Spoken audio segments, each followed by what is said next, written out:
우리 다민족 예배 말씀 제목은 237 치유입니다.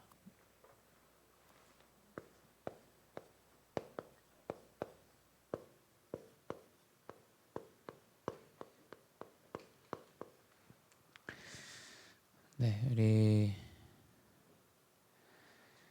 237을 치유할 수 있는 방법의 시작은 다른 것이 아닙니다. 우리 사도행전 2장 1절에 나와 있는 것처럼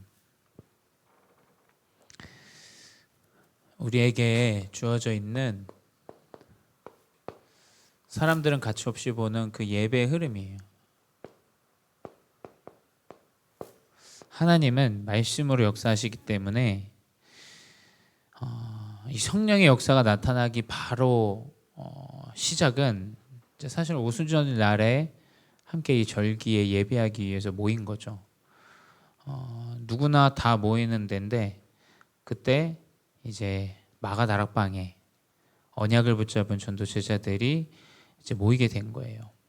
그래서 237 치유는 다민족을 치유하고 선교지를 치유할 수 있는 건 오직 하나님의 말씀뿐입니다.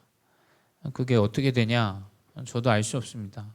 하나님이 말씀을 붙잡고 있는데 역사하시게 돼 있어요. 저는 그냥 그 성경에 나온 그대로 우리는 믿습니다.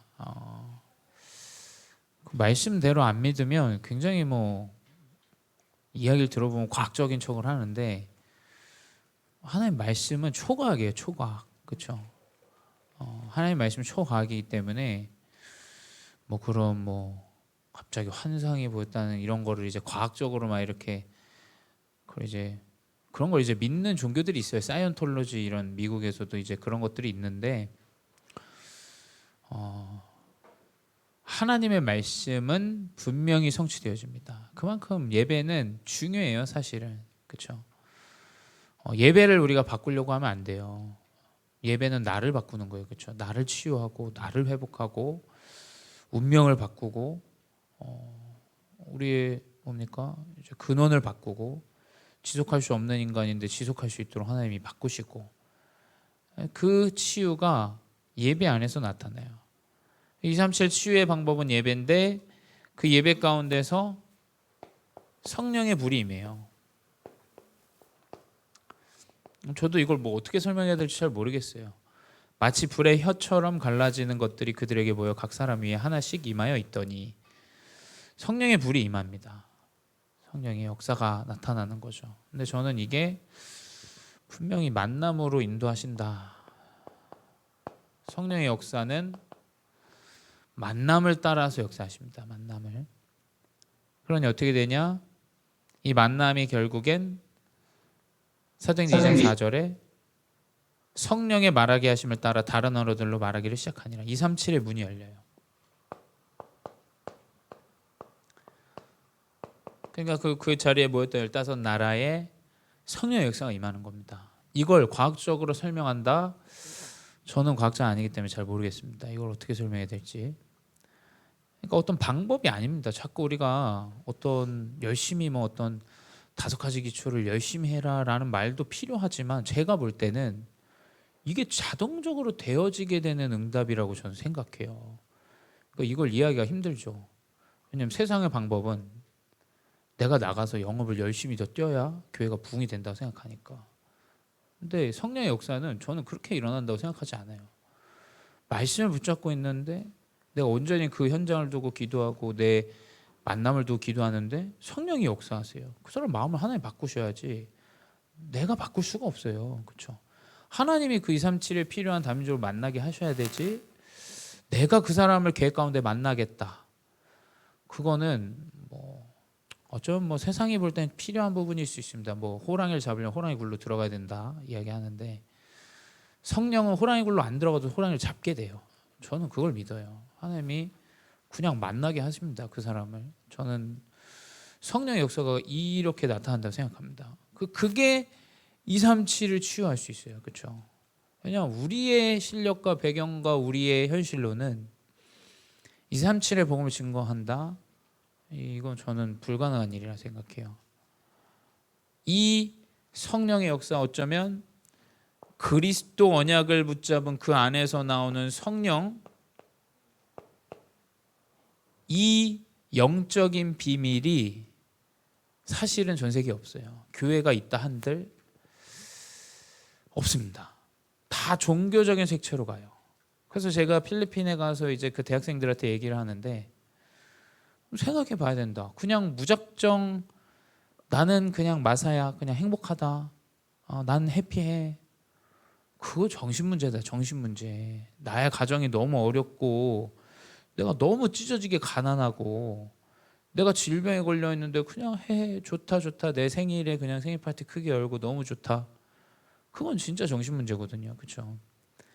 이유를 생각해 봐야 된다. 근데 딱 한 명 그 어린애가 어떤 애가 아주 똑똑하더라고요. 제가 볼 때.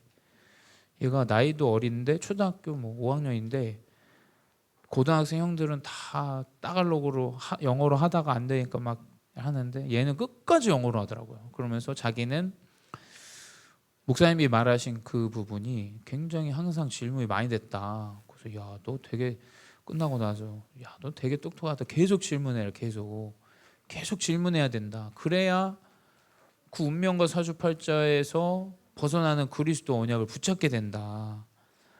그러니까 결국 현장은 아무리 교회를 오래 다녀도 종교에 빠져 있습니다. 근데 이게 지금 237 현장이 다 그래요. 제가 이번에 다민족 예배는 이제 이 선교 현장의 중심으로 이야기를 할 텐데 지금 필리핀은 천주교 현장입니다. 그렇죠? 천주교 현장이기 때문에 천주교가 지금 전 세계 14억이 넘었어요. 개신교가 6억이에요. 6억. 개신교가 6억이고 카톨릭을 사실은 기독교라고 칭해요. 개신교도 기독교라 칭하고 그래서 합쳐서 굉장히 높은 수치이지만 개신교와 이 카톨릭은 이제 숫자가 나누면 사실 개신교는 굉장히 지금 계속 떨어지죠. 한국 교회 뭐 인원 수가 800만 이렇답니다. 근데 이제 2050년이 되면 뭐 한 500만으로 떨어진다는 얘기들이 많아요. 이제 그렇게 예측을 내다보는데 이 천주교는 계속 성장을 해요. 사실은 왜냐면 그 천주교를 가지고 있는 국가들이 이제 그 유럽들 그리고 이후에 이제 남미 그리고 아시아는 사실은 아시아에서는 필리핀이 좀 유일하더라고요. 보니까 필리핀이 거의 이 천주교로는 유일해요. 그렇게 많은 237 가운데 한 40여 개가 넘는 국가가 천주교의 영향을 받고 있어요. 천주교의 영향을 받고 있습니다. 근데 그 내용이 마태복음 16장 14절에 나오잖아요.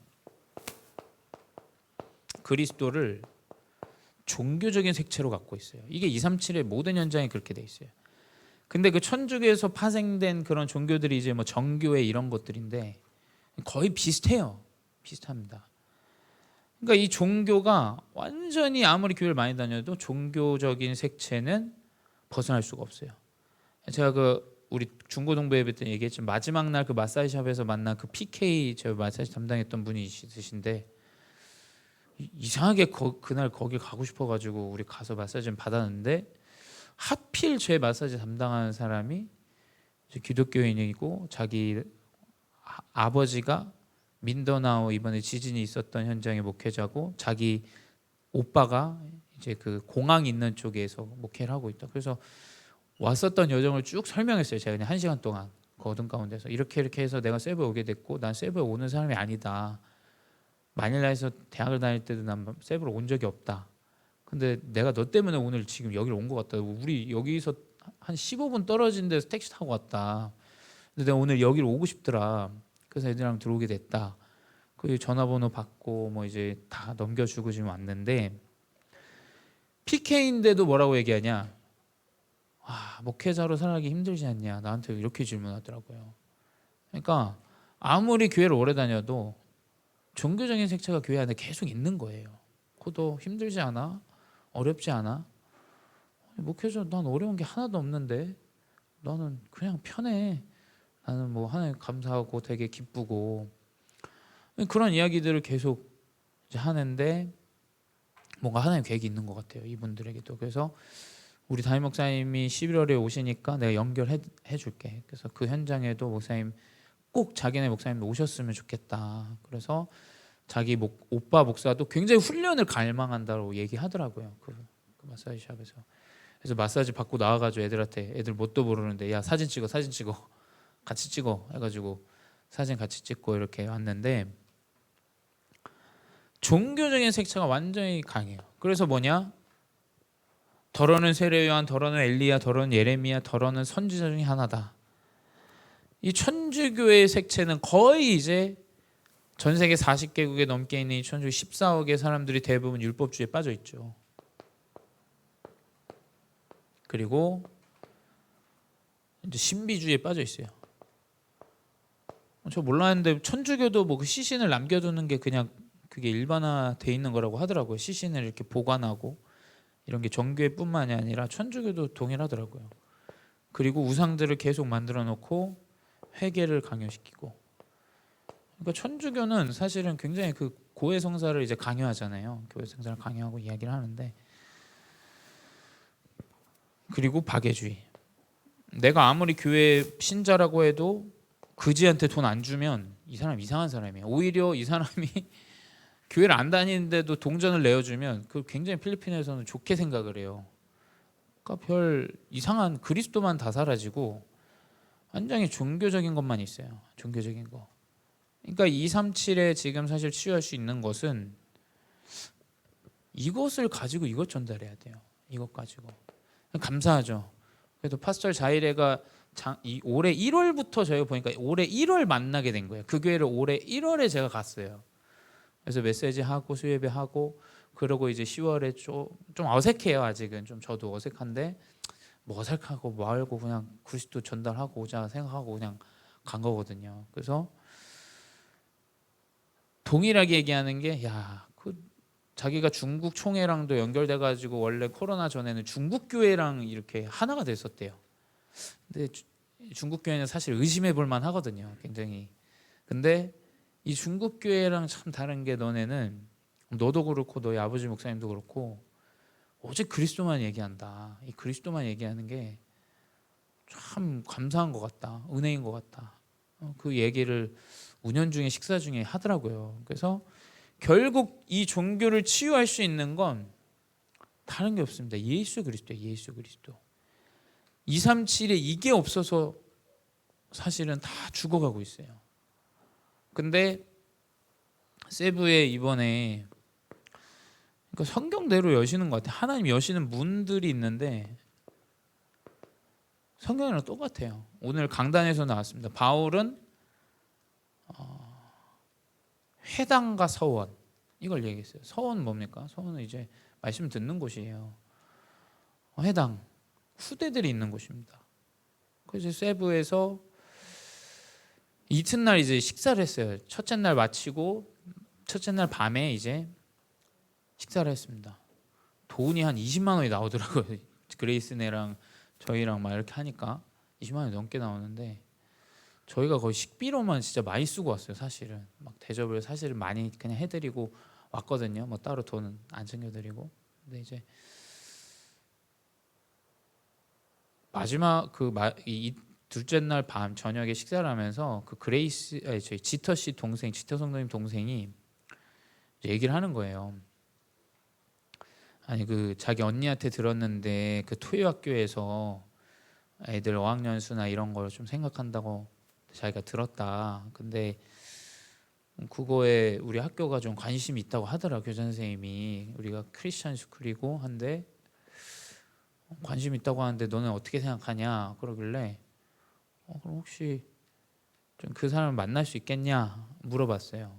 했더니 자기가 한번 연락해 보겠다 했더니, 마침 그 주 저희가 비행기 딱 내리자마자 지진이 났거든요. 그래가지고 학교가 다 휴교를 했어요. 그래가지고 바로 다음날 그러면은 약속을 잡아주더라고요. 그러니까 이 학교가 사실은 미팅을 하게 됐습니다. 갑작스럽게 하게 됐어요. 아마 학교 수업이 있었으면 하기가 어려웠을 거예요. 근데 저희가 비행기에서 내리자마자 지진이 났어요. 지진이. 그래가지고 비행기에서 한 10분 15분 이제 통로에서 막 저희가 다, 저도 처음 있어본 일이라 사실은 좀 많이 당황했거든요. 근데 그 학교 이름이 뭐냐면 만다회예요. 만다회가 그 지금 그레이스 목사님네 교회랑 지터네 이 자이레 목사님네 교회, 그리고 이 학교가 있는 지역이 만다웨예요. 세부 만다웨. 그리고 크리스천 스쿨이라 그래서 기독학교예요. 여기가 사립이에요. 사립. 그러니까 필리핀은 못 살면 국립을 다니고 잘 살면 사립을 다녀요. 사립 학교는 아까 제가 물어봤는데 그 드루아 교회보다 비싸더라고 보니까. 1년에 얘네는 1년 거긴 한 달이라 그랬죠.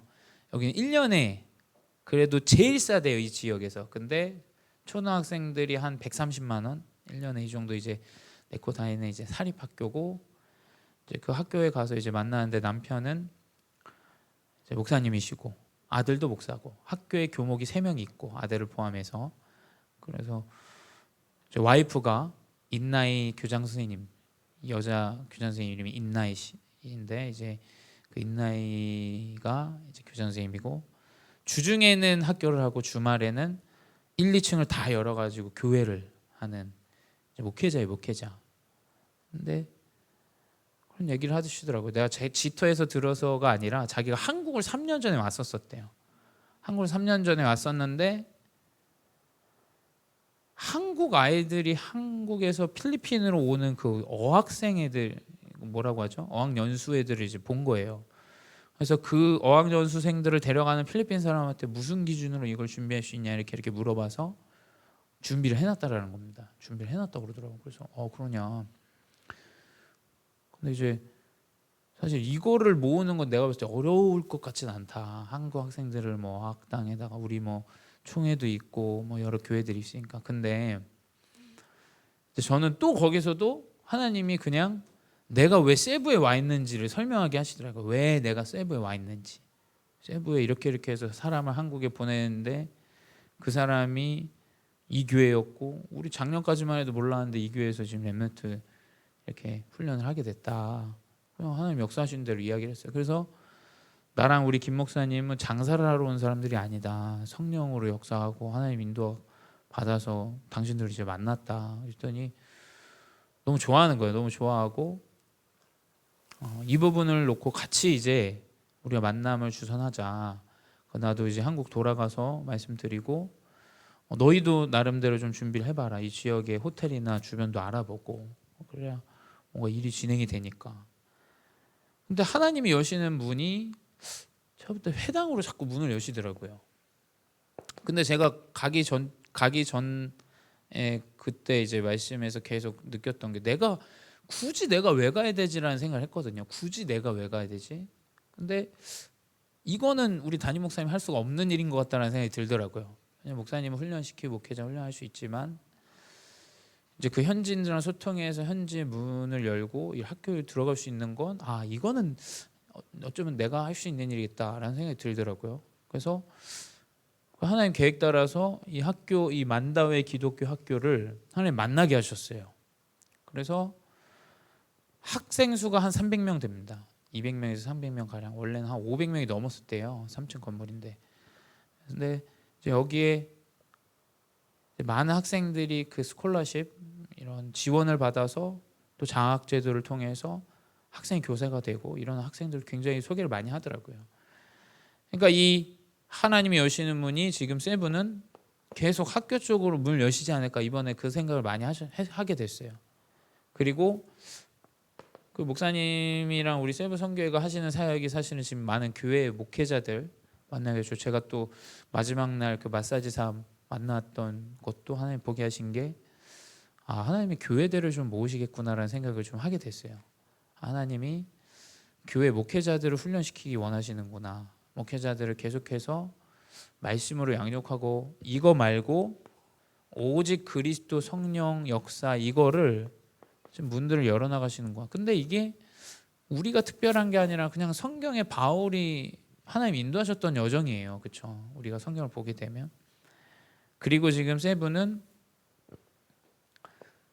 이러한 목회자들, 이러한 전도자들, 후대들을 양성할 수 있는 사실은 신학교가 필요한 상황입니다. 신학교가 필요한 상황이에요. 그래서 우리 교회가 사실은 놓고 기도해야 돼요. 왜냐하면 아무리 신학 공부를 해도 그 신학 안에도 이미 이 천주교적인 색채가 너무 많이 자리 잡혀 있어요. 그래서 그 마사이사도 그렇게 하면은 공부하면 신학교 이걸 주냐 물어보더라고요. 나 그것까지는 내가 잘 모르겠다. 근데 어찌됐건 신학 공부를 시켜준다. 우리가 신학 공부이죠. 어찌됐건 교회 그리스도 복음 증거하니까 신학적인 부분으로. 그래서 그걸 물어보는 걸 보면서 어쩌면 진짜 하나님이 이러한 문들을 가지고 필리핀에 좀 많은 현장들을 좀 돕고 살릴 수 있겠구나. 그래서 저희 중직자분들이 좀 마음을 담아주셨으면 좋겠어요. 이 부분에 세부 현장에 지금 우리가 하는 선교 사역이 하나님 문을 여세요. 그래서 아까 중고등부 예배 때 얘기했지만 한국인은 딱 20분 만났어요. 정경모 선교사님 20분 만나서 로비에서 잠깐 이야기 나누고 왔는데 계속 그냥 저희는 현지인들만 다 만나고 왔어요. 그러니까 제가 선교지에 오래 있었잖아요. 한국인을 안 만나는 선교 사역이 제가 봤을 때 거의 없거든요. 거의 한국 선교사에 연결된 현지 목회자들을 만나거나 하는데 지금 이거는 굉장히 좀 특이한 형태긴 하다. 저도 갔다 오면서 또 느끼게 돼요. 그러면서 또 하나 느낀 게 이제 우리 렘넌트 선교사들을 좀 준비해야겠구나 이 생각이 좀 들었어요.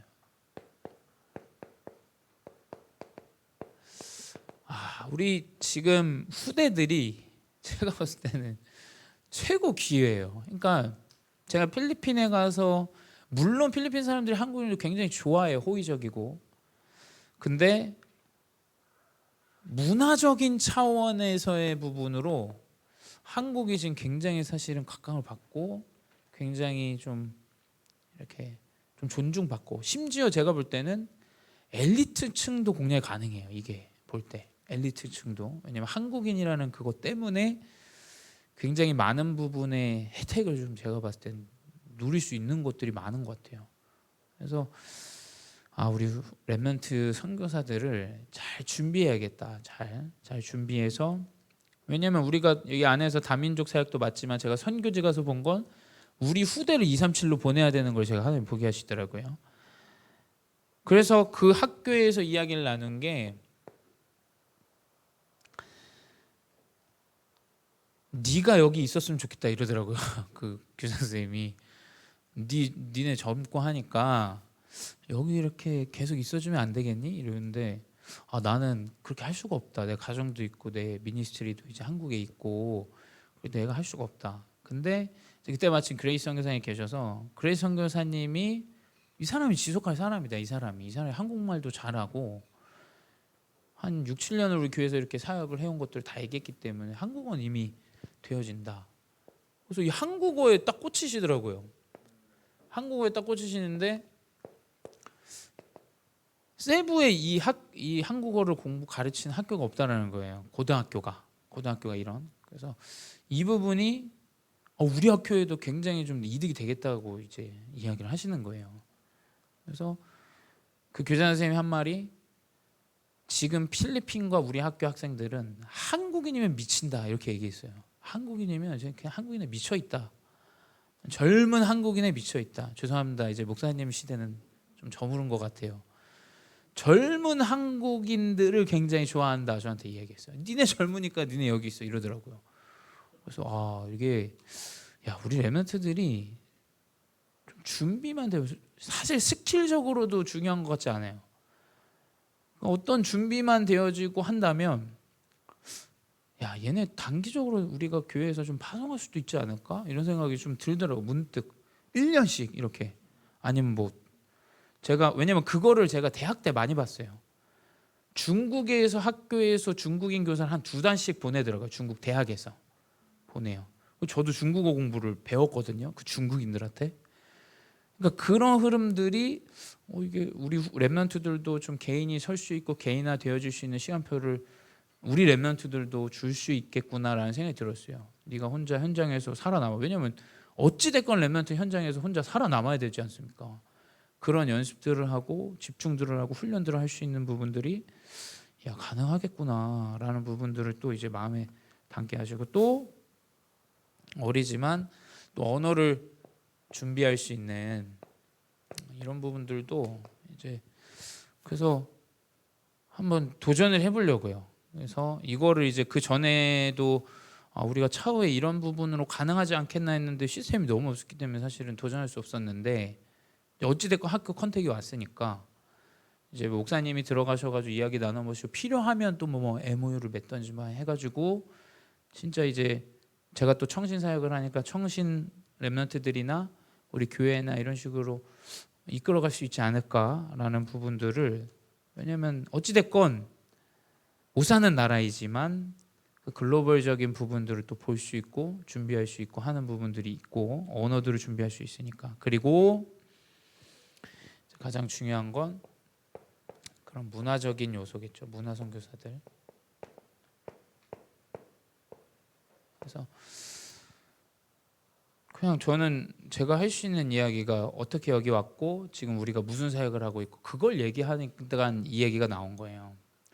자기 학교도 태권도 교사가 있었대요. 사범이 있었는데 태권도 교사가 하나님의 부름을 받아서 천국에 가셨다는 거예요. 그 이후로 태권도 수업이 없대요. 그래서 그 지터 씨는 어릴 때 태권도 수업을 했대요. 지터 정도나 그 여동생도. 근데 이제 그분이 돌아가신 이후로는 이제 그런 사역이 멈춰졌다. 그래서 교사 선생님이 이런 얘기들을 하는데 자기는 너무 기쁘고 흥분된다, 인터레스팅하다, 굉장히 익사이팅하다 얘기를 하더라고요. 이런 부분들을 우리 랩런트들을 좀 중지시켜야 되겠구나. 그래서 제가 봤을 때 지금 한국은 굉장한 시간표를 지금 가고 있어요. 제가 볼 때는 저희 때만 해도 그 정도는 아니었거든요. 근데 진짜 이게 대우를 받아요. 진짜 제가 호텔에서도 우리 마지막 날 애들끼리 호텔 그 뭡니까 수영장에서 이야기를 나누는데 유대인이에요. 유대인 부부 그리고 터키에 이렇게 해가지고 같이 4명 저랑 4명이서 대화를 나눴거든요. 유대인도 미쳐 있어요. 한국에. 야 니네 나라는 진짜 최고라고. 니네 나라는 진짜 대단한 거. 자기는 꼭 가보고 싶다고. 야 이거 어때? 저거 어때? 가격은 어때? 다 물어봐요. 헬스장에 가서 흑인을 만났는데 똑같은 얘기를 또 해요. 야 너네 그 대한항공 너네 나라 거지. 야 얘네 눈치가 빨라. 야 클래스가 달라. 너네 진짜 아시아 느낌이 아니야. 그렇게 얘기를 했어요. 막 진짜 대단한 나라다 니네 나라는. 그러니까 제가 우리나라의 이런 뭐 마음을 가지라는 얘기가 아니라, 그러니까 하나님 그만큼 복음을 증거하기 위해서 올바른 순수한 복음을 가지고 나갈 수 있도록 하나님이 좀 현장에 좀 이런 부분들을 잘 준비해 놓으신 것 같아요. 그래서 이런 부분들을 좀 우리가 준비해서 캠프를 가야겠다. 1월에 우리는 2월이나 이렇게 가는데 제가 중국 가려고 그러는데 만약에 이게 문이 열리면 좀 우리 랩런트들이 가서 캠프를 하고, 왜냐면 그전에는 그냥 캠프를 안 했거든요. 그냥 흐름만 따라가고 했는데 이제는 선교 캠프 흐름을 이제 가지고 갈 수 있도록 이렇게 좀 인도 받아야겠다. 좀 하나님이 보게 하시더라고요. 그래서 근데 결론은 무엇이냐? 237을 치유할 수 있는 건 모든 문화를 넘어설 수 있는 영적인 서밋이어야 돼요. 사실은 그렇죠.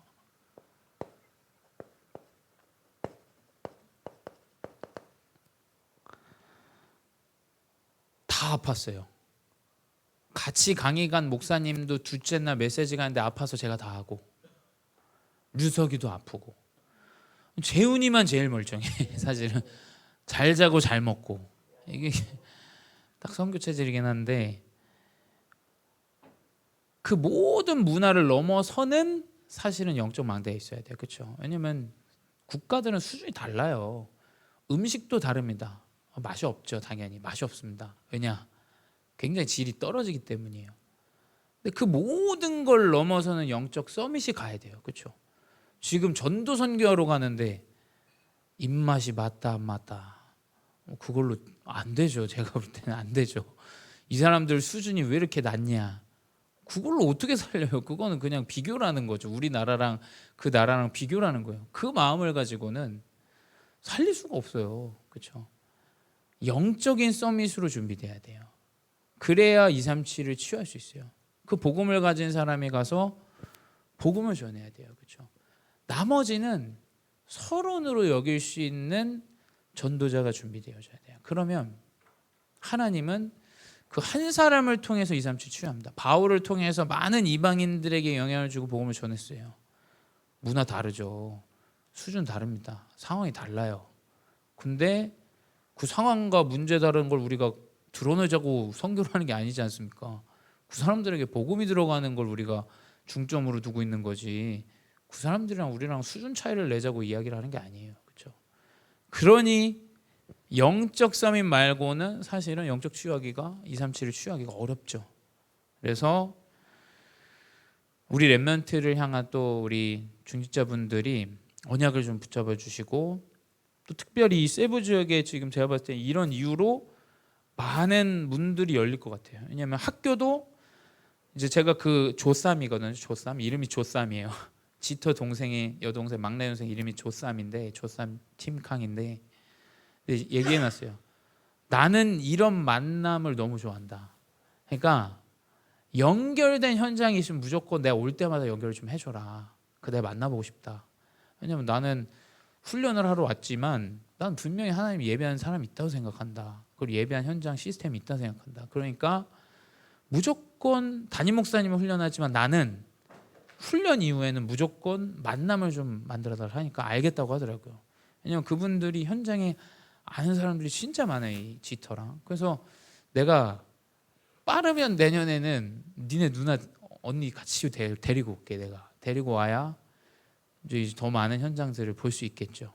그래서 문을 열어나가고 그 현장에서 사실 학교에서도 니네가 이것만 하면 뭐 후대 뭐 말씀 집중 우리가 준비해 줄게 이야기 하더라고요. 그러니까 사실은 많은 부분들을 우리가 후대들에게 지속적으로 좀 복음 운동을 할 수 있도록 시스템에 있는 현장을 지금 한국의 시간표에 가능하다, 많은 부분들을 좀 보게 됐어요. 그래서 이 부분을 붙잡고 기도해 주시고 영적으로 준비하는 귀한 전도자 되시 바랍니다. 기도하겠습니다. 사랑의 하나님 감사합니다. 237을 치유할 수 있는 귀한 시작이 우리 필리핀 세부를 통하여 인도하여 주시옵소서.